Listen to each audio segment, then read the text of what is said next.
大家好，我是尼克拉斯杨。最近这个 AI 影片非常厉害，我就看到了一个震惊了。大家看一下，这个真实还原了印加古代皇室一族啊，这个是人类吗？这么长的头，这些长头骨都是真的，他们是古代印加皇室一族，印加克丘亚语念作 Pakoyok。长头骨以前我讲过，全部都是真的，不是人工拉长的，因为他们的脑容量比普通人大 20%， 这个是 DNA 的差异，没法作假。最近我就看了10几本17世纪西班牙殖民时期的游记啊，秘鲁编年史之类的，终于弄明白一件事：印加长头人，他们就是上古神族和地球人的混血人，被称为光之子。今天我们就详细研究一下他们的经历。长头人他们究竟是不是人类？他们的名字印加克丘亚语 Pakuyak 就已经告诉了我们。Pakuyak 分为2个词根，一个是Pacha 意思是时间、空间、宇宙 ，Yok 意思是属于，连在一起的意思就是Pachuyak， 他们是穿越时间、空间、宇宙之人。印加皇帝就叫做 Pachacuti 颠覆时空的人。我还发现一个非常诡异的点，就是印加皇帝所有关于他们的绘画里都是一个人手上举着太阳，这种符号可以追溯到中国夏朝的甲骨文。甲骨文中的夏字和他们一样，就是女娲一族手中举着太阳。这个故事我也详细分析过，古印加他们就是中国传说中的扶桑，而这个女娲一族在古印加被称作波托。在印加口述神话中，他们被描述成是一种来自海洋的神，像蛇、像鸟，又像鱼，还像狮子，说是像深海动物般的流线型，并且长着翅膀，可以在天空中飞行还陆空呢。在古代印加帝国，也就是现在的秘鲁，纳兹卡线条中就有非常好的体现。这些线条里面经常画出来长达几公里的鱼、猫、鸟，它们可能就是代表着一种女娲一族的博托。但是这个博托不是最初的神，它只是地球第5纪元的神。第5纪元就是从大洪水到我们现在5000多年的人类历史，之前还有4个纪元加在一起至少有80万到200万年的历史。而那个时代就是我们传说中的亚特兰蒂斯的时代。在印加古文明和古埃及文明之前，就是亚特兰蒂斯文明。他们沉没之后，亚特兰蒂斯的一部分人去了非洲，另外一部分人就去了南美洲。这我讲过，不是猜想，因为在古埃及也有一个像蛇一样的神，叫做布托和刚才那个博托是一个发音，而它也是一个长着有翅膀的像蛇一样的女人形象就像女娲一样。而这个形象在古印加又称作羽蛇神。所以这些线索我研究到现在就有点震惊了，不敢相信。接下来我讲的故事就会有一件更加无比惊奇的事情，就是关于长头人出现的地点、他们的习俗，还有西班牙殖民者的记载，再加上各种的要素拼接在一起就会发现他们的逻辑出现完美的自洽没有任何逻辑漏洞。这个是我们今天讲的故事里面最诡异的一个点。我们先快速过一下秘鲁和玻利维亚周围的上古遗迹，看完之后我再给大家讲一个故事关于长头人的历史，你就会有感觉。我们先从秘鲁纳斯卡沙漠开始。16世纪西班牙征服者最先看到了纳斯卡线，当时没有飞机，他们就以为这是古代道路的遗迹。到了1930年，秘鲁首先出现了商业飞机，当时飞行员第一次起飞，一下就发现这里的古代道路不是道路，都是巨型的鸟、鲸鱼、猴子之类的，长达几十公里。而且他还发现纳兹卡出现好多用大刀削去的山峰，而且有3座，被称为纳兹卡机场跑道。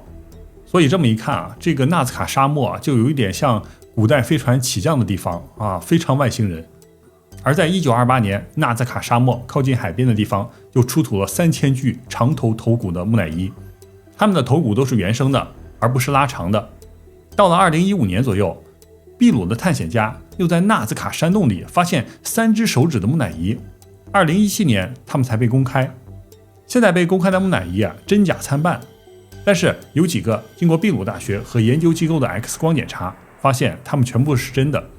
而且他们的 DNA 里面只有30%的是人类的 DNA， 另外的70%是无法识别的。其他的几个小型的像外星人样子的这个东西，他们是人工拼接的，是假的。专家鉴定他们是几百年前人工手工拼造的，这个就有问题了，就是为什么几百年前有人会造这种东西？他们的祖先是不是看见过什么？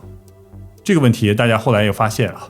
也有一个非常诡异的巧合，就是纳兹卡非常著名的传统织物还有器具上都发现了3只手指的小人啊，这个加在一起就非常奇怪了。这个秘鲁印加人他们想对我们表达什么意思？这些东西是他们编造出来的吗？但如果是编造出来的话，又不太可能。而更加不可能的是，从秘鲁向北700公里左右，又有一个印加神湖，叫做提提卡卡，意思是美洲狮之岩。这里的未解之谜啊，就是普马蓬谷里面散落着无数 H 形状的巨石，每个都是精确的1米高，还有精确的90度直角。很多石头里面还有现在无法破解的非常细小的钻孔，大家都不知道当地人当年是怎么钻出来的。现在采访玻利维亚这个当地人，大家都说这是神和巨人造的，但是这个神是谁？他们就说是旁边的一个石门上的形象，就是像鸟一样的人，叫做创世神 Viracocha。 而这个 Viracocha 也出现在秘鲁纳兹卡的织物上，他们的样子像《山海经》描述的一样，防风氏鸟人的一种。而另外一个诡异的点就是在上古地球的水位是非常低的，海底的山脉都是露出来的，而就在纳兹卡沙漠出土长头人骨的地方，向西边走就可以沿着海底的山脉走到太平洋里面的一个岛屿，叫做复活节岛。大家看这个海底的山脉都是非常明显的，卫星一下就拍出来的，离水非常浅，可以走的。而这个岛上就有巨人的人头雕像，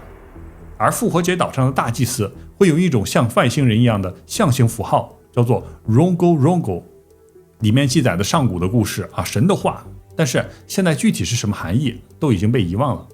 但是有一个线索，就是在复活节岛的山洞里，石头上都会有鸟人的雕刻。这个鸟人当地人被称为创世神 Maki Maki， 又出现鸟人，而这个鸟人在古埃及被称为太阳神拉。在先秦经文中也记载，这老子也是鸟人的形状，而孔子是防风氏的后代。这个以前的线索我讲过，但是里面的最后的这个问题，到底他们是谁，怎么来的这个一直没有破解。但是今天我就把他们所有的线索这个Viracocha巨人、3只手的外星人木乃伊，还有长头头骨、外星飞机跑道、普达蓬谷、复活节岛的所有的这个加在一起就发现一个让人震惊的线索。而且这些线索和故事都是非常和谐的，逻辑是自洽的。这些资料来自于16世纪非常著名的西班牙征服者、军人兼编年史史家 Pedro de Cieza de Leon。 他在16世纪进入印加王城 Cusco 的时候，写下了一本书，叫做 El Señorío de los Incas， 印加的统治。他在书中记载，他进入库斯科的时候看到了大批的长头头骨的人，然后他们西班牙人就给他们起了一个名字，叫做 Orillones， 字面上的意思是大耳朵。他们的耳朵是长到肩膀上的到这里。而且他们是分为2类人，一类人他们的头骨就是有点长长的，而且耳朵也非常长。另外一种人他也是贵族，但是他们的头骨是后天绑成的，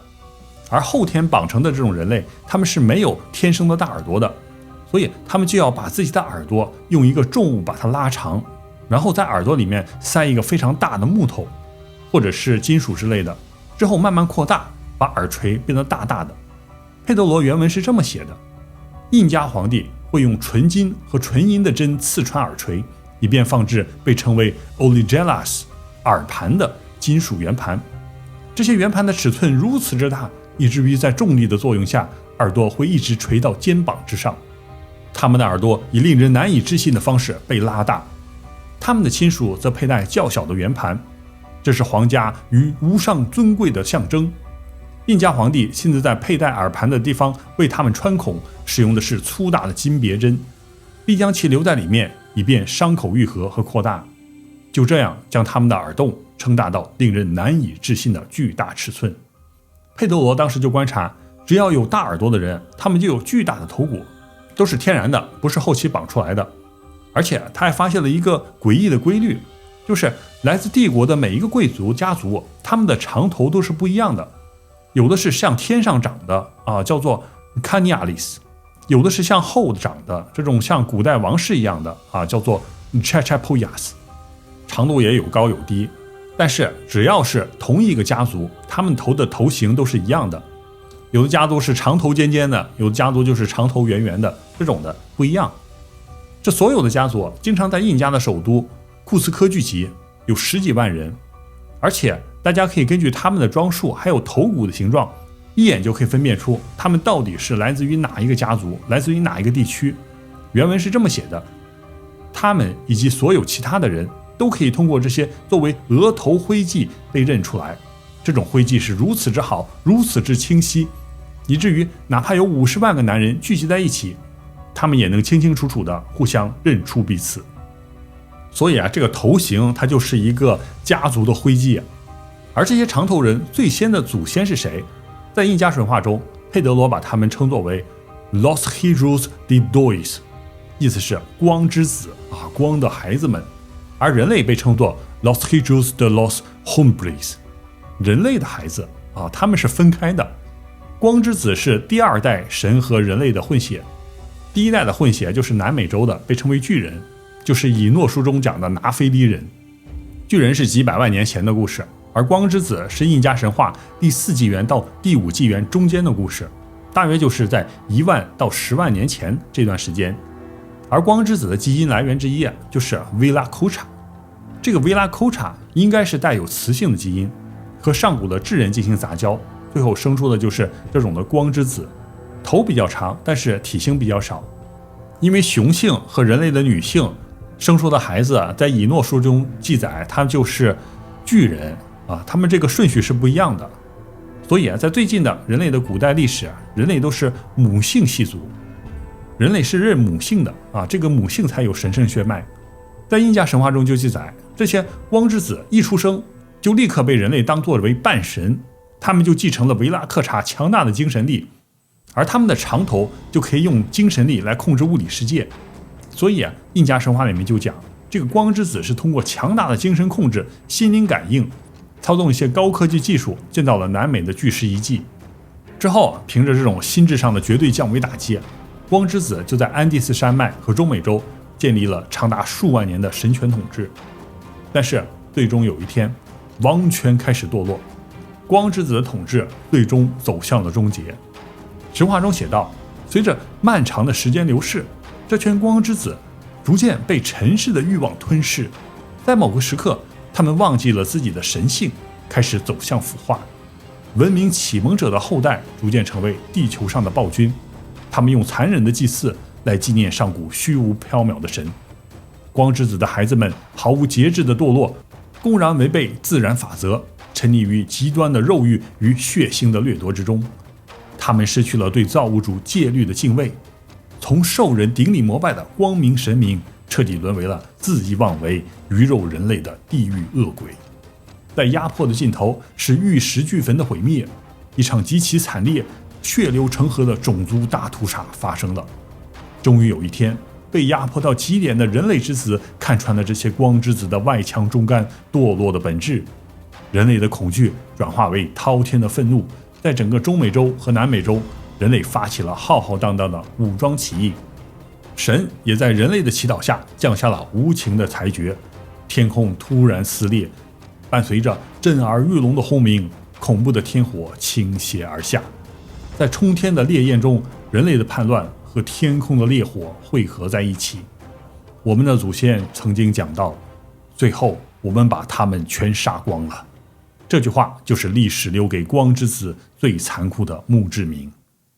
长头的光之子后裔被叛乱的人类追杀之后，他们仅存的一小部分人就退守到当时的荒无人烟的纳兹卡沙漠的深处，过着与世隔绝的生活。但是由于地球气候逐渐的变化，沙漠里仅存的绿洲也是慢慢的枯竭，而光之子的后裔就慢慢的逐渐的埋没在沙漠之中。灭掉光之子的凡人们他们就成了下一代印加帝国的统治者。为了维持统治，他们也在平民面前继续维持一种魔法般的神圣权威，开始近乎自残的肉体模仿、肉体自残。印加原住民的这些母亲们，他们经常流着泪，用厚重的木板和布带死死地夹住自己刚出生婴儿的柔软的头骨，之后就把他们挤压成一个高耸的圆锥形。这样做就是要在肉体上来模仿曾经统治他们而又被他们亲手屠杀的光之子们。对于为什么印加人要继续模仿长头人，这个神话中还有另外一种说法，叫做神圣模仿。这个是创世神维拉克查降临到地球，他亲自讲的圣谕。根据早期西班牙殖民者的记载，维拉克查在创造并且教化人类之后，他向他的选民们印加贵族就下达了圣谕，说为了确保我的孩子们能继续受到凡人的敬重、尊崇和畏惧，你们必须在肉体上看起来像我。你们必须永远尊我为神，为我建立祭坛，并在其上举行祭祀。若你们如此行，我必在战争中扶助你们，而你们从此会带上被敬重、尊重和畏惧的印记，那就是如同你们现在看我这般，穿耳孔并拉长你们的耳垂。他这个口述的神话故事里面只讲了这个神让人类拉长耳垂没说把你们的头给拉长。所以这里面还有一个非常符合逻辑的地方，就是如果古代有一种神秘的文明降临地球之后呢，它不可能只降临在秘鲁这个地方，是不是？它肯定是在全球都有。所以非常奇怪，这个长头人在全球都出现过非洲、蒙古、中亚很多地方都有长头人的遗迹。尤其是古印度这些雕像里面全都是这样的长长的这种头。而印加人对这种长头的信仰也非常像古印度的或者是藏传佛教的密宗。他们都认为这个人体不是单纯的血肉之躯，而是用精神来控制的能量场，其中最核心的生命力被称作阿尼姆，意思是游走于人体、植物、动物甚至是整个自然界的精神力量。而这个头就是生命中的最高王座，人的头部是整个宇宙的缩影，也是灵魂的容器。古印加人就相信，如果把这个头部的能量集中，并且持续的锻炼，就可以接受和储存宇宙能量，相当于一种宇宙天线一样的，非常厉害。这个其实就是密宗的无上瑜伽。密宗说人类的头上是有一个脉轮的32瓣的脉轮，内藏白菩提。密宗还有个瑜伽，梵语叫做 Utklanti， 也叫做 Pova， 就是说修炼密宗瑜伽的人可以在最高阶段让自己的身体这个精神直接 Utklanti 上升到宇宙里直接切断自己和肉身的连接，其实就是死了。但是这种死不是终结，是新的开始。这个修行者的意识会从头顶上直接唰一下直接传送到宇宙里去了宇宙佛国，或者是自己选的任何世界，什么北俱泸州，当地释天，当外星人都可以，或者是留在地球上再次转生也可以。它是一种意识转移法，它可以自己选择下辈子的身份，所以也是一种跳出六道轮回的方法。这个高深的技能可能就和印加人的长头有关，因为古印加人的长头容量是比普通人类大 20% 的，可能会和释迦牟尼一样，非常容易的进入一种脑意识，直接和这个外星人或者是宇宙直接对话之类的。毕竟他们是这个神维拉寇查的混血可能会有一什么信息连接之类的都有可能。就像我以前讲的这个外星故事一样，这个外星人直接唰一下就让一个人在地球上说出外星语。关于光之子为什么全部都灭绝，还有一种可能就是他们可能食物都是素食，不怎么吃肉。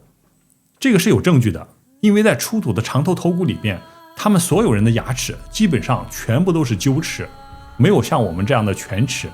他们的牙齿都是非常非常整齐的，就像牛和马一样，非常致密，非常紧密。这个在释迦牟尼的32相中也讲过，释迦牟尼的牙齿就是非常的紧密。而在印加神话中还有一个细节，就是人类叛乱的时候灭掉光之子，神也发怒了，降下天火这个天火就是陨石雨。当陨石轰击地球之后，这个地球就进入了冰河世纪，气温骤降，全球的粮食和水果都减产，只有吃在冰雪中繁殖的动物去打猎这个人类才能活下来。但是肉类对光之子来说非常难消化，所以他们就渐渐的逐渐灭绝了。这个是和圣经中创世纪记载的是一个故事线。在圣经创世纪1章29节中，神对亚当就说：看哪，我将遍地上一切结种子的菜蔬和一切树上所结有核的果子，全赐给你们做食物。之后这些经文里到大洪水之前，没有任何一处记载说是人类吃过肉的。但是在大洪水退去之后，诺亚走出方舟之后这个神就对诺亚说，凡活着的动物都可以做你们的食物，这一切我都赐给你们，如同菜蔬一样。这句话就是圣经里面第一次也是唯一一次神明确正式的把肉许可给人类当食物。所以这个故事讲的是两个世代，两种人类。我以前就讲过，这个诺亚是人类的 2.0 版本，诺亚和他们的子孙亚伯拉罕之类的，就和上个世代的亚当、以诺都是不同的 DNA。 因为神之前对人类 1.0 版本非常失望，可能是基因出现什么问题，所以要下大洪水灭掉全部的人类。这些在死海古卷里面都有明确的记载。具体的印加创世神维拉库查从创世到结束的故事，还有光之子的史诗，我现在还在研究，都是西班牙人马上我就研究好了，下周会在会员区给大家分享研究古文明不容易要看10几本书还要找到他们的线索，还要拍好剪辑，所以感谢会员们对我的大力支持。大家继续冲太阳系的护法级别，就可以看我全部的影片，点击加入或者充电就可以加入了。感谢大家，我们下期再见。